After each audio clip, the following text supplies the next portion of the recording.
Asari Dokubo have been seen in Rivers State being saluted by Nigeria soldier. You can see the picture disclosed on the screen. Yes, one of you will be saying maybe what is happening. Why is Nigeria gallant army giving this type of salute to an ordinary man, Asari Dokubo? Asari Dokubo is not the president of Nigeria. Asari Dokubo is not even a governor of Rivers State. But Asari Dokubo is being seen in this video. Salutes by Nigeria gallant soldiers. Guess what happened? If today is your first time of watching me, please subscribe to this channel on your notification. Share this video. Before then we go into Asari Dokubo issue, let's talk about ECOWAS meeting that was in Lagos. Why did they come to Lagos? And what was their meeting is all about? As it speaks right now, ECOWAS is becoming more toothless in Africa because many African countries now are now losing interest in ECOWAS. What is happening to ECOWAS? We'll be back shortly on the issue of a Nigerian army saluting Asari Dokubo as if Asari Dokubo is the president. Yes, let's go straight what happened in ECOWAS. ECOWAS came into Nigeria to hold their 50th anniversary in Lagos, in Nigeria at Eko Hotel. Don't forget that the current president of ECOWAS is Bola Ahmed Tinubu, the president of Nigeria. I think maybe by so doing they decided to come and honor him and hold the event of 50th ECOWAS meeting in Lagos. But is that enough? As it is right now in Africa right now are getting tired of this shenanigans democracy that they are practicing. Many Africans believe right now that this Western world, these British people have used democracy to kidnap us, to enslave Africa, and that's why you see less development in Africa. If you look at many of the African countries right now who are passing through suffering, who are poverty capital in the world, e.g. like Nigeria, where we find ourselves, where SME now, they are more or less dead, nothing is going on in Nigeria. Democracy is on. Our president is the president of ECOWAS. What is happening? Haven't you seen that Algeria, right, Burkina Faso, Mali, Niger, and one other country that pull out of ECOWAS? Why is their citizens are not talking about it? What makes the citizens to welcome this new trend, new move that is going on? But I feel that this is part of what is ECOWAS supposed to sit down and adjust themselves. What is happening? Are they doing this democracy the way they're supposed to be run? Democracy is supposed to be the friend of the masses. If truly they allow democracy to play the way it's supposed to be. But in Africa here, the way they play democracy, they bend democracy. Government of the people, by the people of the people. Is it what we are having in Nigeria? It's not. Even if it's of the people, by the people, put it by yourself. Because even Nigeria government has made us to forget the definition of democracy. Are we actually in democracy? A democracy where a man will wake up one day and remove the sitting governor in Rivers State and put his ally there to take over Rivers State. And that's why you can see this shenanigans move that the all political party now are swinging over to one party system. Both the Senator, House of Assembly, everybody is moving to one direction because they are afraid. They don't know the next step Bola Ahmed Tinubu will do and the APC government. And that's why you see all of them are running to APC. It's not that, oh, probably APC is doing well, APC is doing what other parties are not doing. The fact is that they are afraid. They are protecting their future. As I've earlier said in this platform, everybody that you see is calling Bola Ahmed Tinubu today is doing well and all that. They are not praising Bola Ahmed Tinubu because Bola Ahmed Tinubu is doing it right. They are praising Bola Ahmed Tinubu because of their selfish interest. Because the moment they know that Bola Ahmed Tinubu lose, they lose. Other set of people will come. So they are protecting their business. Ask the same people who are praising Bola Ahmed Tinubu, let them travel without an escort from Abuja to their village. They dare not. They can't do it. They cannot do it without escort or to travel through the air. So why would they be praising him? They are praising him because they know they want to protect their interest. If they don't praise him now, Baba can come one day and remove them in the office. And that's why you can see now all the politicians they are afraid. Don't forget that when Bola Ahmed Tinubu present the budget to Nigeria in National Assembly, when they were singing, "On your mandate we shall stand. On your mandate we shall stand, Bola. On your mandate, On your mandate, we shall stand. Many Nigeria then raise up and say, there's no even need to be giving us the new national item. You are forcing people to sing it. If they don't sing it, people will pay 5,000. So I speak to you now. Many Nigeria don't know how to speak the national item, and they are not even interested. This national item I just sang on Bola Ahmed Tinubu, on your mandate, we stand. It will be easy for many Nigerians to be singing. Because that's what it is. It will be far better than the one they are imposing on us. After that song, they sang for Bola Ahmed Tinubu, and Bola Ahmed Tinubu look at them eyeball to eyeball that your seat is secured in 2027, and all of them shout. Now you now see the reason why most of them are decamping from their political party go to APC, because even those ones that are there, they are not even sure if they did not go. Somebody can just come out one day and do the needful. We are still talking about Edo State. What happened in Edo State? We know before the general election that Bola Ahmed Tinubu promised Edo. You like Edo? Do you want to collect Edo back? They say yes. Today they have given Edo back to the APC. Whether it's by the people or not, they have given it to them. What am I saying in ECOWAS? They are meeting the head in Lagos. Are they not supposed to sit down and tell Bola Ahmed Tinubu, this holding Mazenam, the Kano ransom, you hold him? What is happening in Nigeria? Have they forgotten that anything that happened in the case of Nigeria affecting other countries? The insecurity, the insurgents now, many Nigerians are running there and there from Africa countries.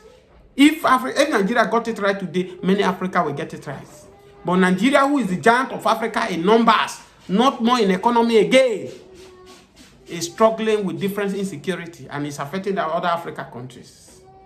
Are they not supposed to look Bola Ahmed Tinubu face to face and tell him the truth about Mazen Amdekam, to free him? It is time to let him go. Talk about this, what is happening in Rivers State. Many people have lost interest in democracy, in Africa democracy, practicing today. And that's why you see many countries, it's not a bad place, it's not this thing. Many countries now are still looking to the direction of Abraham Traore, are looking for the direction of Niger, are looking for the direction of Mali. Haven't you seen the way Macron now is throwing katakita everywhere? Because it is Africa that make them who they are. No Africa, nothing like France. No Africa, all these British people, they're supposed to be the one to be coming to Nigeria to come and serve us. Not reverse is the case where you see a doctor will sell what belongs to all his property and go to UK and go and be doing the caregiver in UK. Yes, let's go back to what happened in Asari Dokubo that will make Nigeria army to salute him. We were told in this story that Nigerian army were kidnapped in Rivers State, but it took the effort of Asari Dokubo to rescue the soldier alive from the hand of the kidnapper. Are you not seeing what is happening in Nigeria? And that's why they went, maybe the guy they kidnapped, he went there and took sold out. Choice, sir! If not you, these people will have used me to do pepper soup. And he give him the salute. Of course, are you blaming the army man who gives salute to Asari Dokubo? Do you know what it means to rescue person from the hands of the den? Leaving this guy for Nigeria, they will have still pan him the way they are pan people. But Asari Dokubo went. Do you now see when Asari Dokubo they brag? If I see any Nigeria helicopter in my roof, I will bring it down. Heaven will not fall. Too powerful. It's to tell you that they control. These are men that control the principalities, powers over there. All these kidnappers, kidnap this person. If these people want to do the needful, no kidnapper will survive in Nigeria. If Nigeria government ready today to put an end to this insecurity, everybody will run enter house. All these people, when she say they inside bush, they kidnap people inside that bush. All these Boko Haram. If Nigeria government ready today to put an end to this fight, Nigeria will be restored back to peaceful way. If not, have you asked yourself the question? America's citizen was kidnapped. It took America to use their surveillance, I don't know what they call it, to use it from abroad. They knew the particular place where their citizen was. And they came straight to Nigeria without Nigeria government permission. They went into the desert. They went where the kidnappers, where these people are. They picked their citizen and they flew back into America. It's to tell you that it is very easy to defeat this insurgency we have as a country. But because these people who are there, they are the ones sponsoring these people to cause mayhem. And that's why it looks as if it's difficult for we to stop. It is not difficult to stop. It is serious. It is not difficult to stop these people. Haven't you heard the governor of Borno State, what he said? What he said? He said that people who are sponsoring Boko Haram are part of politicians. Get it into your skull that these people are doing these things. The politicians are the ones sponsoring these people. Under the president Buhari, who the AU give 6 people who are sponsoring Boko Haram. He refused to give the numbers of the name of people to Nigeria up to this very moment. And Bola Ahmed Tinubu, who ready for change, renew hope, could not come out and say, oh, you know what, I will revisit this case. Who is those people who are using Nigerian money to sponsor Boko Haram? Name them and body shame them so that all that will withdraw from me. But being that they are the owner of Nigeria, they are not measuring them. If you were to be an Igbo name that are sponsoring IPOP member, I will have tell you that it will not take the next day, they will announce it. Now, oh, it is the Igbos, it is the Hausa now. Nobody is talking about that. Oh, why Mazinam they cannot form ESL? Why who give him the order? These people who form Boko Haram are destroying Nigeria government property, buying people in the north, destroying government. What have they done about it? No, what have they done about it? No, what have they? They did not do anything about it. Please share this video. The topic for this video is how shameless and problematic Nigeria is at this point. I first of all know you would want me to mind my business and talk about my own country, Ghana. But listen, I don't really care about what you think.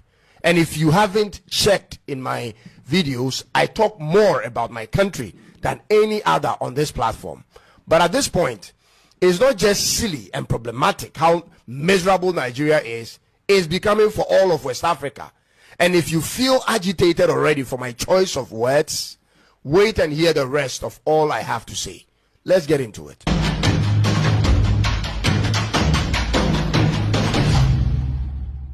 Nigeria's population is a national security threat to every neighboring and West African country.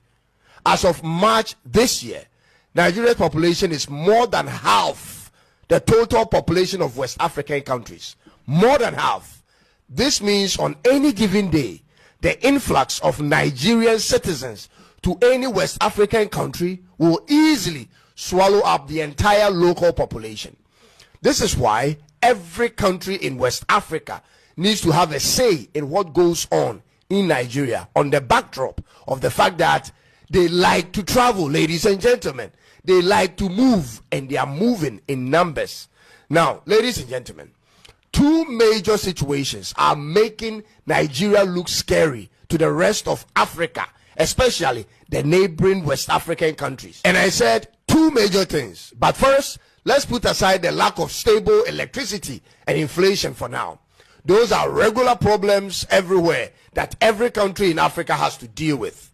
However, the two worrisome situations brewing in Nigeria, which threatens the sovereignty of other African countries, has to do with the religious extremism and poverty. Ladies and gentlemen, I need you to again hold back on the insults for now, and also put down your biased glasses and hear me out for a minute before you come in. Are you aware of the number of Islamist jihadist groups operational in Nigeria as of 2025? Let me give you the list, ladies and gentlemen. It started in the year 2000 with Boko Haram, whose aim is to establish an Islamic state in Nigeria. Then the first splinter group from Boko Haram, called Ansaru, was formed in 2012. After Ansaru came the next splinter group called Islamic State West Africa Province, aka ISWAP, which started in 2016. Darul Salam also came in from the Niger Delta, and then the multiple Fulani militant groups came in.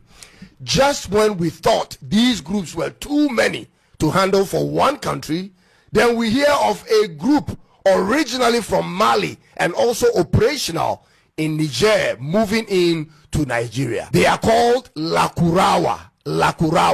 The situation appears to get worse by the days, from one bad jihadist group to a worse group. Ladies and gentlemen, is Nigeria becoming, or already become the main breeding ground for all terrorist groups in Africa? What's going on here? When other countries are thinking of ways to create conducive environment to entice foreign investment, Nigeria is rather enticing terror. Let me ask you this. What conditions are made where almost all of them are situated? Groups will directly enter all the nearby countries. These are countries in West Africa. This may include the splinter groups moving to other countries or the citizens of Nigeria abandoning their own homeland for another. Ladies and gentlemen, this is a serious issue that needs immediate continental concern. Nigeria is a friend of Ghana. Nigeria is a part of ECOWAS. When they are moving into your country, we cannot turn them away. But when 1 million moves in at one time, what then becomes the fate of the host nation's security, sovereignty, and economy? And this can happen on any given day, ladies and gentlemen. And what actually terrifies me is this. I don't see any real political actions or steps taken by the leadership of the country to deal with the situation. You don't hear of the presidency talk about strategies. You don't hear of governors talk plans, and senators the same. Where are the marches, ladies and gentlemen, and the demonstrations on the streets to force the hand of the government to face it head on? Where are they? It's like the fate of the people in this country is in individuals' hands. Those with the resources may hire armed officers for their personal security, and those who don't have to live carefully and away from certain hotspots. Ladies and gentlemen, is this the best Nigeria can do in their own country? Day in, day out, all we hear is kidnapping, robbery on buses and even on trains, village killings, and so on. Is this ever going to change in Nigeria in the nearest possible time? Nigeria currently ranks 10 on every type of crime list in the world. Talk about cybercrime, organized crime, financial crimes, and extremism. You will find them on the top 10 list of all of them. What type of society are you building? On the criminality index on ocindex.net, you are 6th out of 193 countries, 2nd out of African countries, and number 1 in West Africa. You are ranked 19th among the least peaceful countries in the world, and nothing shows it bothers you, especially they that hold power in the country. Omanaja, what's up? When you finally get the chance to vote for a president who may bring a difference to the country, you reject it. You vote the same type of leader continues. Why won't you try change? Why can't the people try what Ghana did? You come out in your numbers. You create your own coalition centers. You protect the ballot boxes at all costs and ensure a free and fair elections for once in your lifetime. Because if you as a regular Nigerian don't like what's going on in your home country, you have to do something about it, ladies and gentlemen. That cannot be done by anyone else but yourselves, unless it benefits you. What's the ultimate goal here? When you have chosen democracy as your system of governance and it's only making life a living hell for the majority of the people, what is the plan, ladies and gentlemen? This is disturbing. Now, on to the second situation that is of equal concern as the first. This is about the level of poverty in Nigeria. You have more than 40% of your total population living below the global poverty line of $2.15 per day. That's more than 100 million people, ladies and gentlemen. That's a national security crisis. To have more than 100 million people who don't spend up to 3,300 naira in a day is problematic for the state's economy and for the people themselves. And here is how.